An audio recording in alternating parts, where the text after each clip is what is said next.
The following is a Hoop Ball presentation.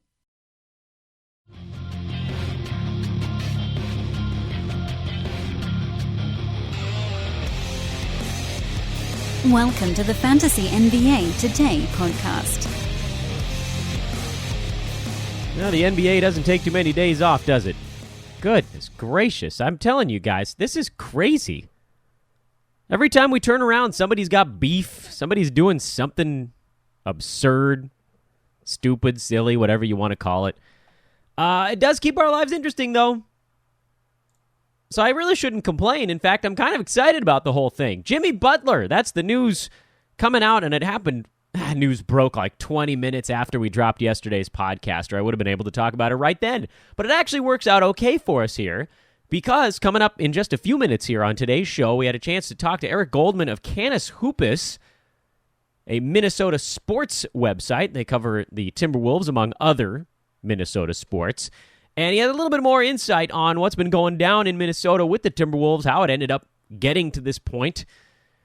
And if you didn't hear the news, Jimmy Butler has requested a trade from the Minnesota Timberwolves. He has listed the Clippers, the Nets, and the Knicks as his three preferred destinations. But as we've seen in the last couple of times guys have requested a trade, they rarely end up on the teams that they request. Someone else takes a flyer on them for a year and hopes that they can convince them to stay. So I don't really know how this thing is going to shake out, but it's shaking. Before we get into the interview, I want to tell everybody here at the beginning of the show, big thank you to those that are tuning in these days. The listenership continues to rise on a daily basis as we work our way towards NBA opening night. It's been awesome. You guys are coming out and you're checking out the podcast in droves. Many of you who probably listened last year. Some of you new, I'm sure. We are so thrilled to have you. The growth of this podcast touches my heart. It's kind of my baby. So, you guys are helping me nurture this wee child. Asher is also my baby, my actual child. But he doesn't need you guys to, make him feel good about himself. I do. So thanks. Really do appreciate it. A number of you have also requested to get in on the listener leagues. I've been trying to remind everybody of that now that sort of a bunch of you are coming back into the fold here as we hit we move past the midway point in September towards the latter third of the month. If you'd like to join other Hoopball listeners and readers in 9-category roto and head-to-head leagues, we have free ones, we have $50 buy-in leagues.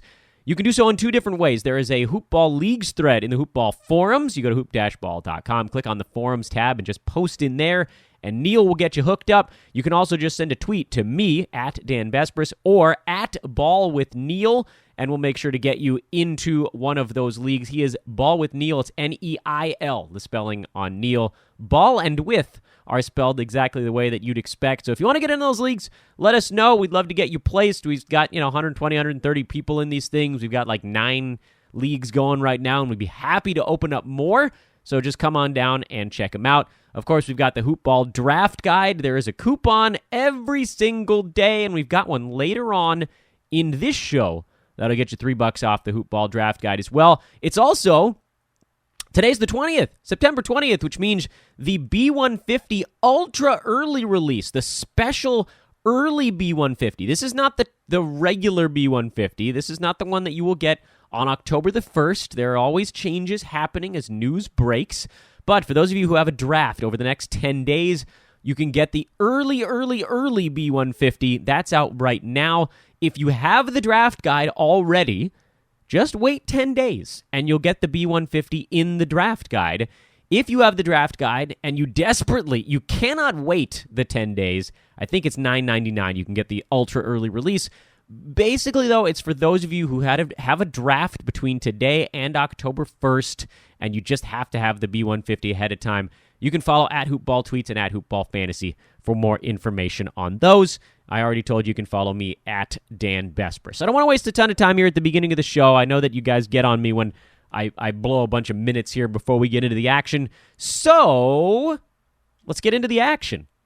Well, there's only so much I can do myself in breaking this stuff down. There's obviously a lot of speculation at this point, and, talking about it from a fantasy perspective, we're all just guessing a little bit because, well, we don't know where anybody's going. We don't know who's coming back, but someone with slightly more insight on this than yours truly, agreed to actually come on the podcast, which is great because you can bring our level of class up a little bit. Eric Goldman of CanisHoopus, at CanisHoopus on Twitter. CanisHoopus.com is the website. It is a fantastic science joke, and it is a basketball website all in one. CanisHoopus is the spelling on that. Eric, welcome to the podcast, my man. Thanks. Happy to be here. Okay, so medium-sized to large-sized news coming out of Minnesota over the last 24 hours. I only use that buffer there because I don't know exactly when this is going to go out into the public. My guess would be first thing Thursday morning. Jimmy Butler requesting a trade from the Minnesota Timberwolves, this coming after a meeting that was originally going to be in Minnesota and then ended up being in Los Angeles. And, you know, you sent out a few tweets that were like, good things are not happening. Take us through, if you could, and this is a sort of a lame and open-ended question, but how did this all come about? I mean, we've heard the rumblings, but what really was the shoe to drop here? Well, I mean, yes, problems have started emerging really during the season last year with the team. As people will remember, the Wolves traded for Jimmy Butler on draft night 2017. We were all thrilled. All Wolves fans, were extremely excited to get a player of his caliber to go along with Karl-Anthony Towns. Tom Thibodeau was entering his second year and obviously had the relationship with Butler from his Bulls days. And, things were really looking up. And obviously, to an extent, the season played out that way. The Wolves made the playoffs for the first time in 14 years, which is just an amazing thing to say. It was so long. The team has been dreadful for so long. And Butler was a big part of that. Obviously, he's a tremendous ball player. But even during the season, it was clear that there were that things were not all happy in Wolves land. Tibbs himself, he exacts a fun tax, right? For everybody involved, fans, players, he's difficult. He's a very difficult personality. He's very abrasive. Butler, similarly, is incredibly demanding.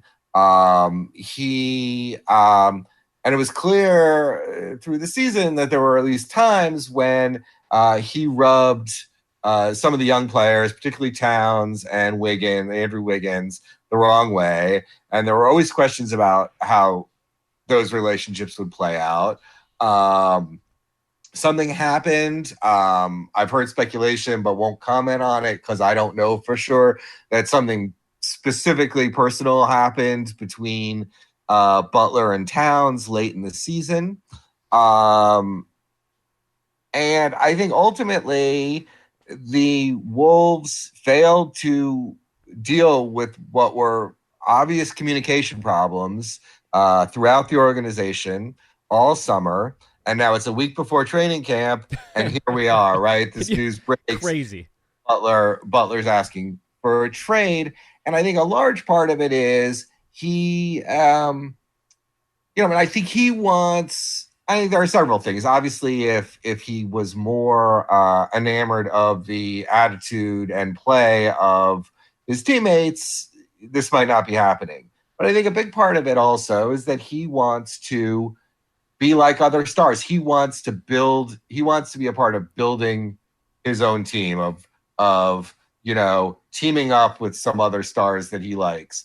And so that wasn't going to happen in Minnesota. And so I think he wants to go somewhere where he can sort of be seen as one of the builders of something. Okay. So this goes then in sort of the road forks a little bit here, right? You've got the Jimmy Butler half of whatever goes on from this point forward, and you've got the Wolves half of whatever happens from this point forward. So Jimmy was saying in the report that Woj put out was that he's looking at the Clippers, the Nets, and the Knicks as his preferred destinations, although we've seen superstars traded basically everywhere except the place they want to go. Any inclination as to who might be a good trade partner at this point? Well, I mean, from the Wolves' point of view, it's going to be tough, right? I mean, he's got 1 year left on his contract. He's going to demand, probably a max deal next summer. Who is really going to give up significant assets to be in that situation? Plus, I think to an extent, I mean, I don't know how he's viewed around the league necessarily, but he had difficulties in Chicago. There were rumors, he wasn't getting along with the young players there. He obviously has had problems this year with the Wolves. He's a difficult personality. I don't think that's a surprise to anybody in the league. And so, what can the Wolves really expect? I thought that, of the teams he talked about or, he's put on his list, you could do something, I think, with the Nets, maybe involving, Rondé Hollis-Jefferson, Damari Carroll, and maybe a pick, something like that. I would do that if I were the Wolves at this point. The situation is just not salvageable. And so I think, it's awkward because it's so close to the start of the season. And it's also awkward because, you have Tibbs, who one of the reasons why, he's still in his job is the relationship with Butler and the hope that could lead to Butler re-signing, but now that's not going to happen. And so Tibbs being the one who's making this deal, it's very awkward. The whole situation is very awkward. And so, in that kind of deal with the Nets might be something that the Wolves, that I would do, if I were the Wolves. I'm not sure what else is out there. I don't think the return is going to be obviously spectacular. Yeah, it's tough. When a guy demands a trade like that, it puts a team in an unenviable place. They just don't have much in the way of leverage.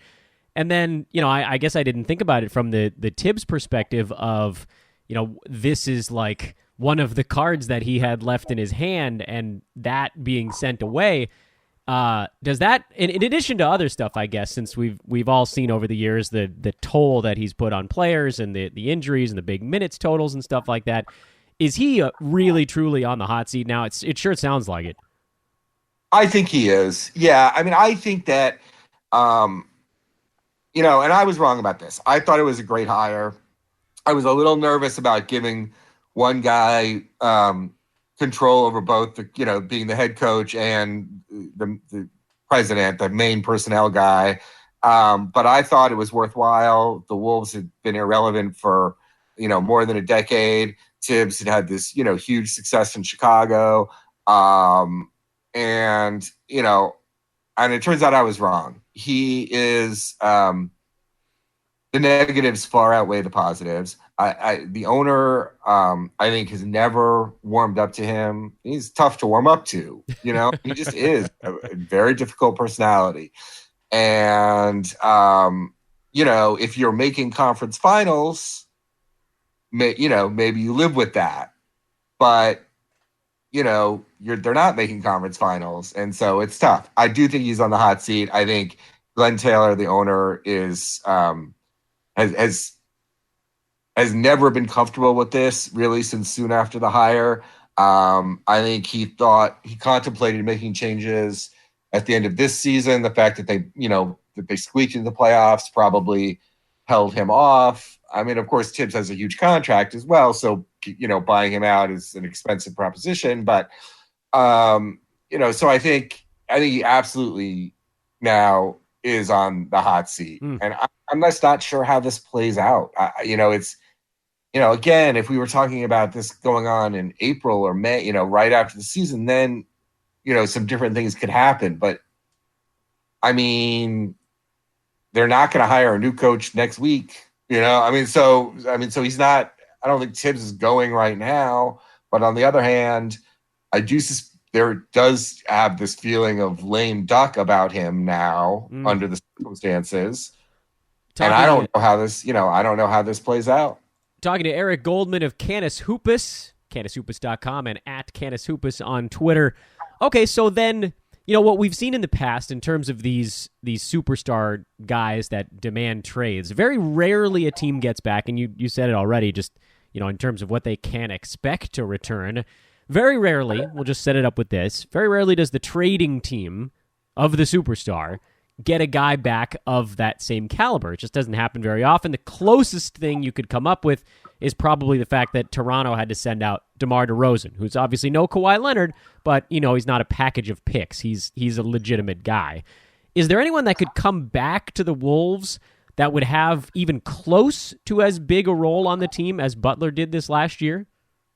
It's really hard to see. I mean, the one guy that I've seen bandied about over the last few hours from one of the teams on his list, and he's not Jimmy Butler, but would be Tobias Harris from the Clippers.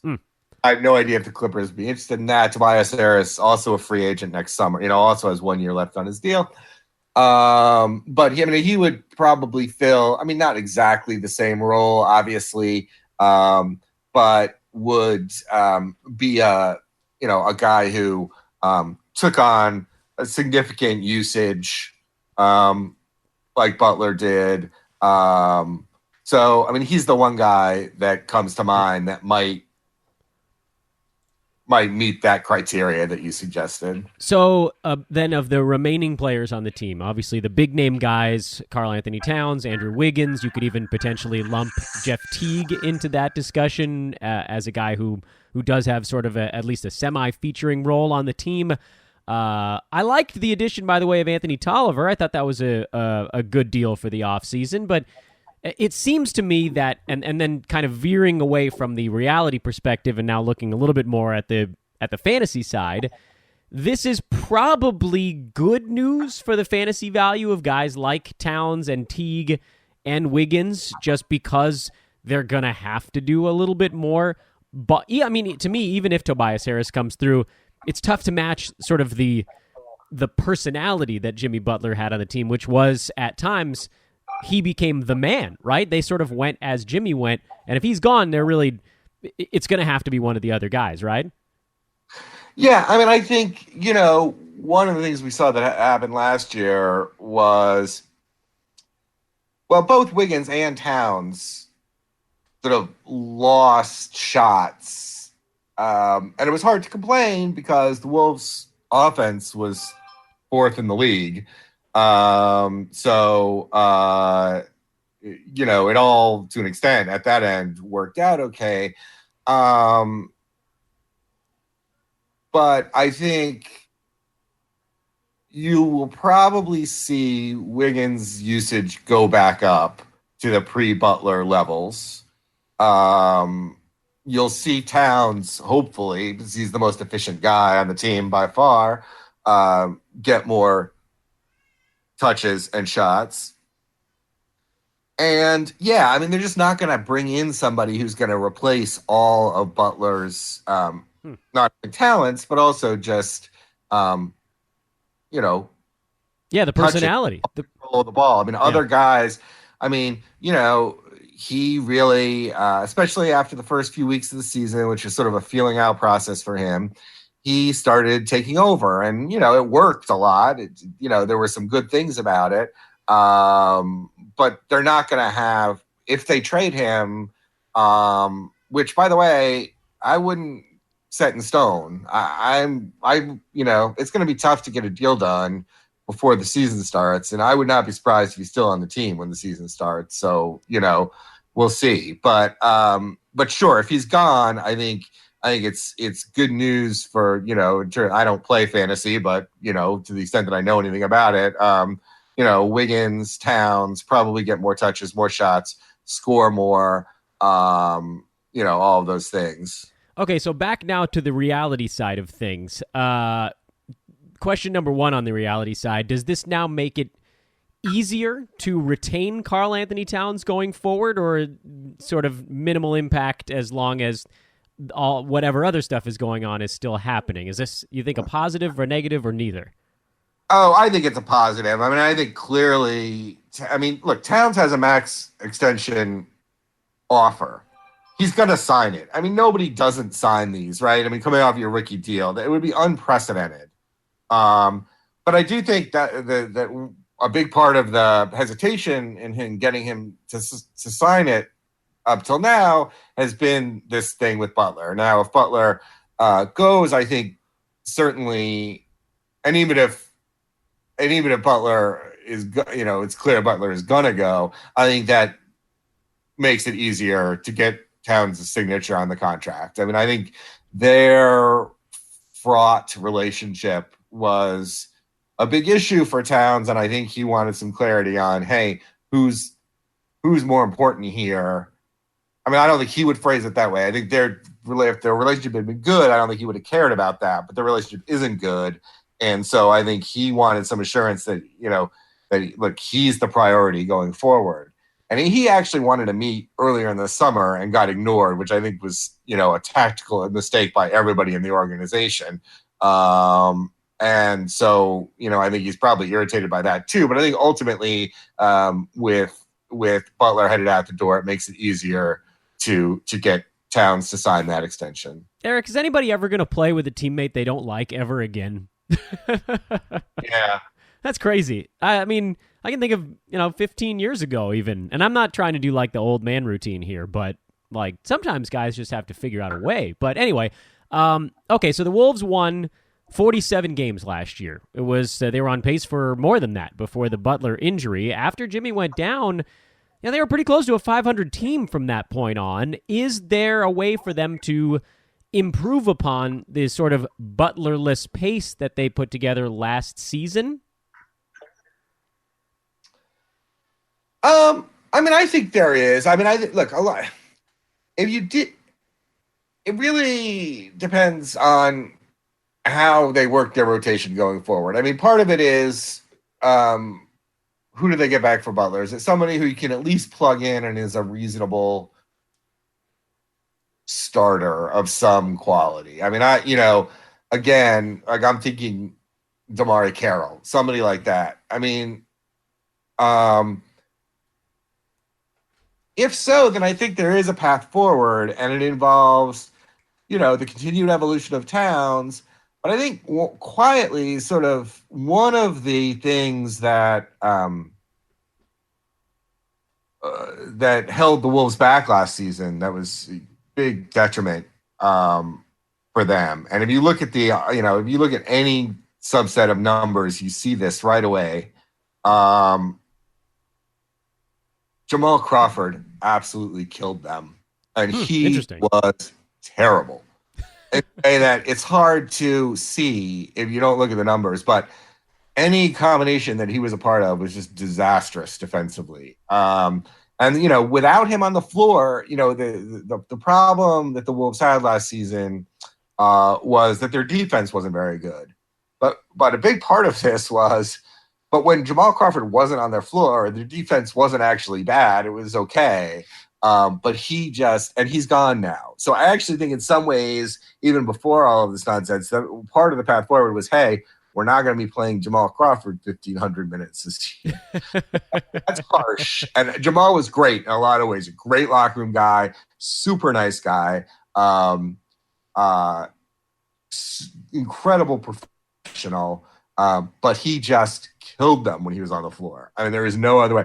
And so, I mean, I think if, they can get some evolution from Towns, maybe from Wiggins, some people are still believers in his talent. I'm more of a skeptic, but we'll see. There is a path forward for them. Losing Butler doesn't help exactly, but Towns is going to be the centerpiece, and they already and he's a good one. And I think so the roster isn't necessarily a disaster just because they trade Jimmy Butler. Eric Goldman of CanisHoopus's, thank you so much for carving out time on a day when some big news is coming out of your neck of the woods. We really appreciate it here. Oh, no problem. Happy to do it. Wish my team wasn't exactly in this kind of national spotlight, but hey, It's the way it goes sometimes. Yeah, you still got Karl-Anthony Towns at the end of all this, and maybe you'll have more than that. It could be worse. There are a lot of teams in worse situations. Again, it is CanisHoopus, CanisHoopus.com, or at CanisHoopus on Twitter. Of course, we are, by the way, attaching a draft guide coupon to every guest we have here on Fantasy NBA Today throughout this lead up to opening night. And for this one, I think it's got to be Jimmy, unfortunately. For better or worse, the code is Jimmy, Jimmy. You get $3 off the Hoop Ball Draft Guide. One more time, a huge thank you to Eric Goldman. Eric, can we bug you again mid-season, hopefully for better reasons? Anytime, Dan. Happy to do it. Thanks, Eric. All right, take care. And there you have it. And I'll kind of read between the tea leaves again. Oh, well, first of all, one massive thank you to Eric Goldman. A very busy day. He carved out time within 3 hours of the news breaking, so that was sweet. Kind of reading between the lines a little bit on what he was talking about. This probably will be a slight help to a guy like Karl-Anthony Towns, and the way that you can kind of put those pieces together, and this is not rocket science necessarily, but last year he took 14.3 shots per game, and the previous year he took 18. Now, when you kind of dig a little bit deeper, you look at how he ended up as the number 6 guy the previous year on a per-game basis, number 5 guy this most recent year, it wasn't any one thing that changed considerably. His blocks and steals were fairly consistent year over year. Shooting percentage was good. Free throw percentage is very good. It did go up from 83 to 86% at a reasonably high volume. And his turnovers came down from 2.6 to 1.9. So what you're looking at here is a guy who 2 years ago averaged 25 points per game. That came down to 21.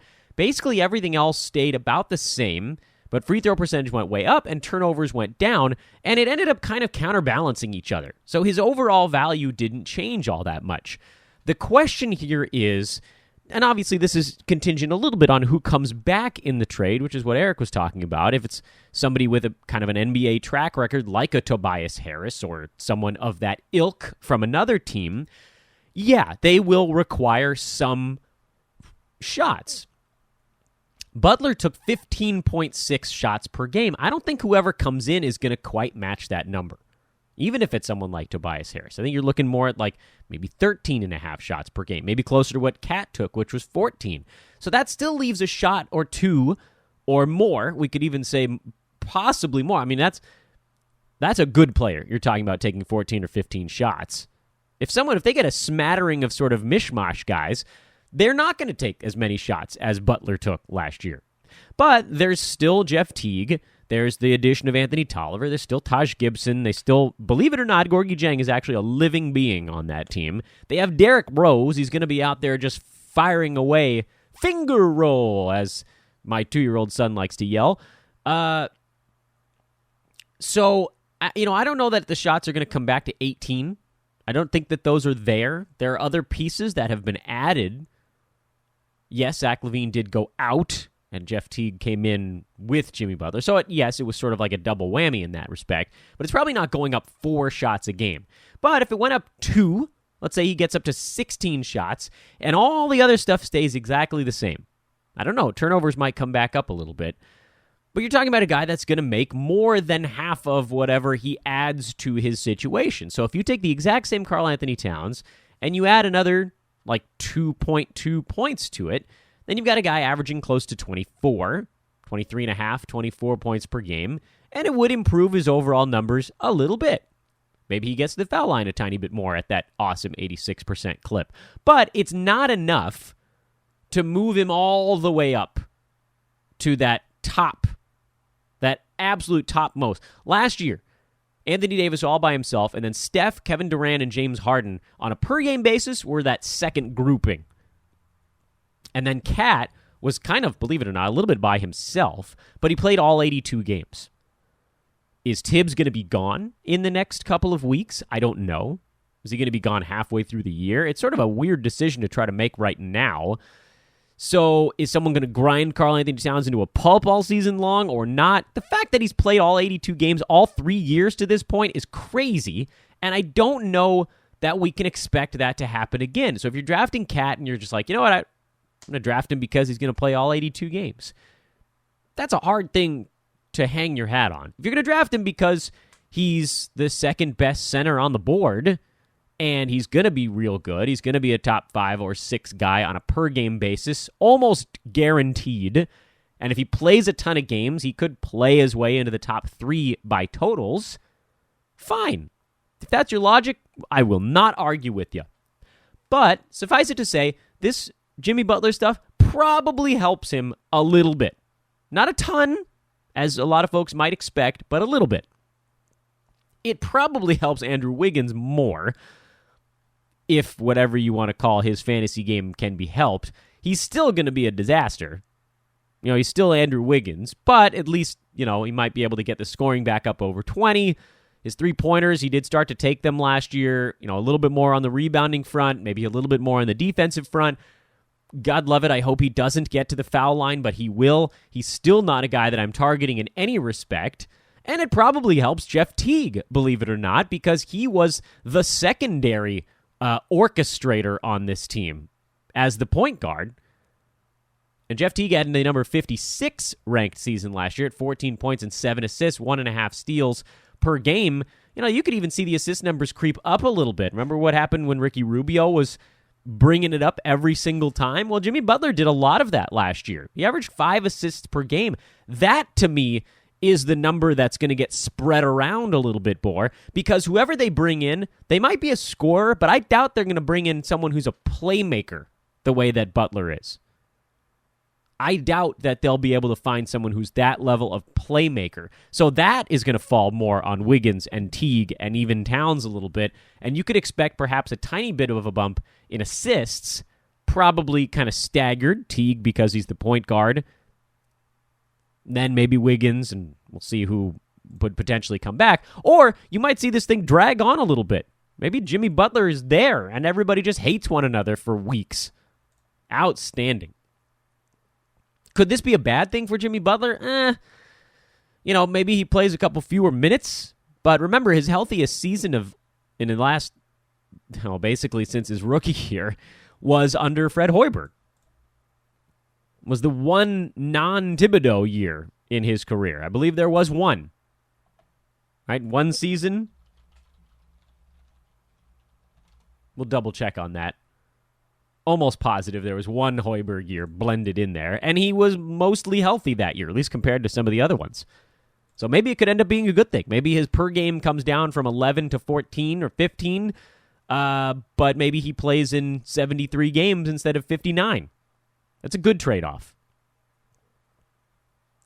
My original plan coming into this podcast before the Jimmy Butler news broke on Wednesday was to start breaking down the industry mock draft on today's show.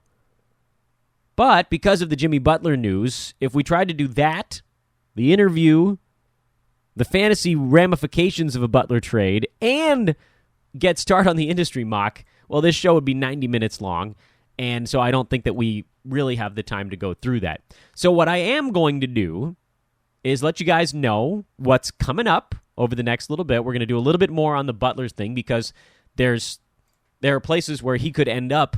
Let's take his top choices, for instance. We're going to analyze the 3 top choices for Jimmy Butler here over the next couple of minutes in terms of his requested destinations and what it would mean for those teams if that were to take place. And then we're going to let you know what's coming up here over the next few days, weeks even, on Fantasy NBA Today, because it's gotten so complicated that even my giant paper calendar that I have on my desk here at home has become difficult to take in. I have some very important decisions to make because I have a ton of awesome interviews that are just in the can right now, and I want to give them all to you, but I have to budget myself. So first things first. Let's say Jimmy Butler goes to the Clippers. We already talked about what would happen and who would have to come back. It would probably have to involve Tobias Harris. Butler would move in to Clipper Town, and his fantasy value would be almost unchanged. In fact, it could almost be better.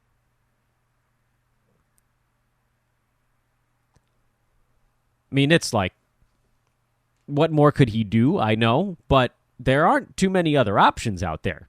mean, he goes to a thinner roster in terms of superstar talent at the very least. He doesn't have a guy like Towns who should be taking 18 to 20 shots. He doesn't have a guy in Wiggins who shouldn't be taking 18 to 20 shots but wants to on a nightly basis. If he goes to the Clippers and Tobias Harris goes the other way, even if he doesn't, Butler immediately becomes the number one, and it's uncontested.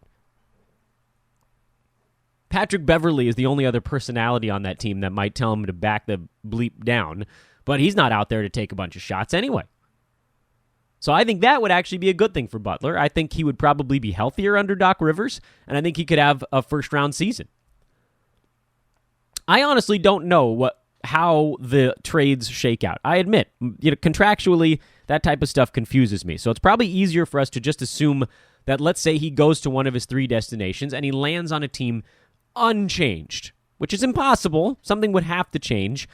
But what if he goes to the Knicks? Well, Tim Hardaway Jr. becomes almost an immediate afterthought. That bumps him, okay, not afterthought, but he comes in there. He's the number one guy. There are a lot of places right now, the places that might consider taking a chance on Jimmy Butler. I think overall, this is probably a net gain for him. I don't see that many situations where he goes to a team where there are 2 to 3 other guys that all want the basketball at any given moment. Not teams that could make a trade like that. Right? Look down the list of all the teams in the NBA that might consider sort of throwing the dice down on the table, or whatever metaphor you want to use. That's not what is set to happen here. More than likely, he's going to end up getting shipped off to a team that is going to take a chance that maybe he re-signs. Or maybe it's the Knicks. They're just crazy enough to try it. And he could go nuts on these teams. The Knicks, I mean, they got this host of weird young point guards. They've got an injured Kristaps Porzingis. Who else is even out there? Tim Hardaway Jr., Mario Hezonja, Kevin Knox, Enes Kanter. Butler would take 19 shots on this team. What about the Nets? Let's say they do it. Well, they'd have to move some young assets, but they've got a host of decent young players, but nobody that has the skill or that alpha mentality that Jimmy Butler has.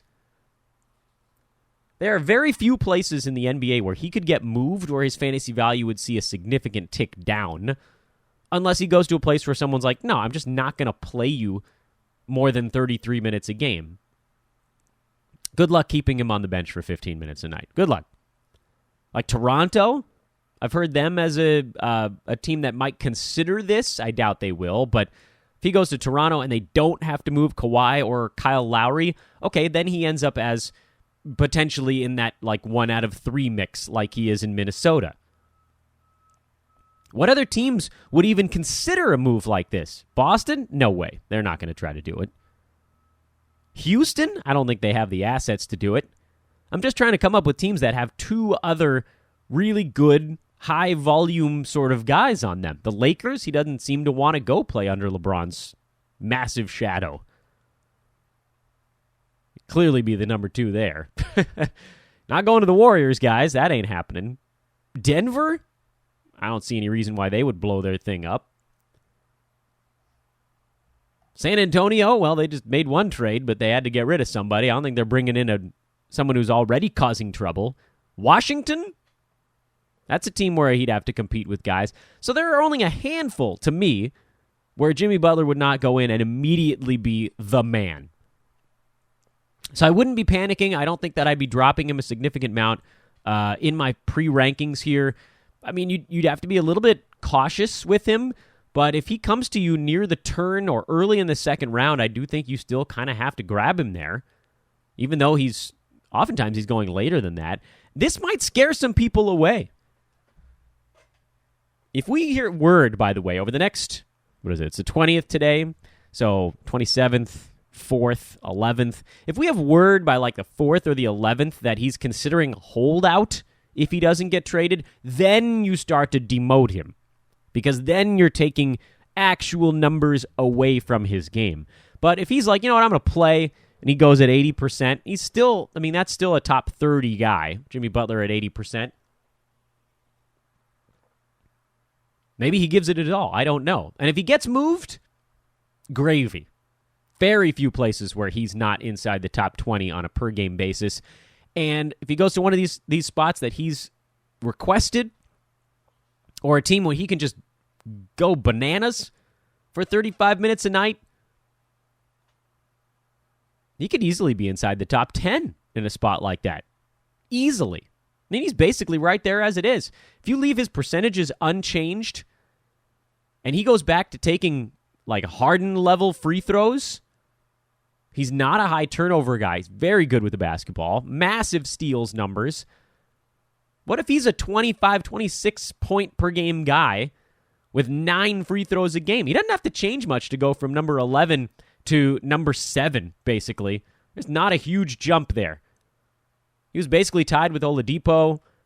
Chris Paul, Damian Lillard were just in front of them. That's a jumpable group for him. As I said already, I'm not drafting Andrew Wiggins regardless. I think Jeff Teague becomes a much safer point guard play at this point. As I said, he was number 56 last year. He's like all by himself in that weird group of late middle round point guards. But he could end up inside the top 150 now if indeed he's required to take 1 to 2 more shots per game. If his assists go from 7 to 8 or 8.5, those little jumps when you're in the 50s and 60s, that makes a big deal. He could go from number 56 to number 48 with almost no change. Just a little thing. 0.2 3-pointers more per game, 1.5 points, little stuff like that could actually rocket him up the charts, especially if his turnovers stay relatively low, because he's a good foul shooter. He's a guy that I wasn't that excited about, and now suddenly I'm looking at Teague, and I'm like, you know what, this is a guy that could end up as a little bit of a value if Butler gets moved. He could actually be the dude. Everyone's looking at Cat like, hey, is the big man going to take all his shots back? Maybe, but somebody's going to throw him the ball on those shots, and it's not going to be Butler anymore. And it's probably not Wiggins because, doesn't pass very well. All right, we're going to put a pin in this one. This Thursday show was set to be about mock draft stuff, but that's all getting pushed back one day. We may have a surprise for you on tomorrow's show. So it might be mock draft or it might be an awesome surprise. Either way, it's going to be great. This is your Thursday edition of Fantasy NBA Today. Again, the coupon code is Jimmy, Jimmy, $3 off the draft guide at hoop-ball.com. One more massive thank you to Eric Goldman of CanisHoopus's. Enjoy your Thursday, everybody. I'm Dan Besbris, at Dan Besbris on Twitter. Thanks to those that have found me over the last few days or weeks. This is a fun time of year. This is hype time. I'm right there with you guys. I'm so excited. We're under a month away. We're under 4 weeks away. Let's get this thing going already. I want my draft. I want my real draft to happen. Okay, I don't. This is a time to learn from all of our mock drafts, mistakes, etc. Plot a course. We're going to do this methodically. And we're going to win. That's what we're going to do. Okay, again, tomorrow, maybe mock draft, maybe big surprise. We'll find out by later on today, Thursday. And then early next week, at the very least, we'll get started on mock draft stuff. I told you I was going to give you a quick rundown on what's coming up. It's going to be a lot of mock draft stuff, which I think you guys like, so that should be, I think, well received. But we have, I don't know if I ever mentioned who was in the mock draft that we put together. Jonas Nader, Alex Rickleen, Mark Roberts, Eric Ong, Kyle McCune, Matt Smith, The Welsh, me, Ethan Noroff, Josh Lloyd, Scott Bogman, and Seth Klein. That was the lineup of our industry mock, and we're going to be talking to every single one of those guys over the next 2 weeks about how their draft went, some thoughts on other picks in the draft, guys that went too high, guys that went too low. This is going to get us almost all the way up to opening day. So this is the big breakdown, man. This is all the industry pros you know and love talking about an industry mock and how you can take certain things away from it. It's going to be great. There are going to be coupon codes. There's going to be breakdowns. There's going to be stuff we can learn. I cannot wait. That's the next couple of weeks. What order it will all happen in is anybody's guess. And because of the Jimmy Butler news, because of the giant surprise that could be coming tomorrow, we've had to push off some of our awesome team interviews that haven't aired yet. You guys still haven't heard from Mike Bosetti of the Raptors. You still haven't heard from Mike Pellichet. We're talking Pelicans. Good Lord. I'll find a way. Don't worry. You guys will get all this good stuff. It's coming. It's all coming over the next 2 to 3 weeks here on Fantasy NBA Today. Thank you again. I'm putting my hands together. I'm thanking you. I am bowing here in front of my microphone to all of those that continue to find the podcast. And again, we love you. You're the coal that's powering this locomotive. So, for the second time, have a wonderful Thursday. We'll talk to you tomorrow.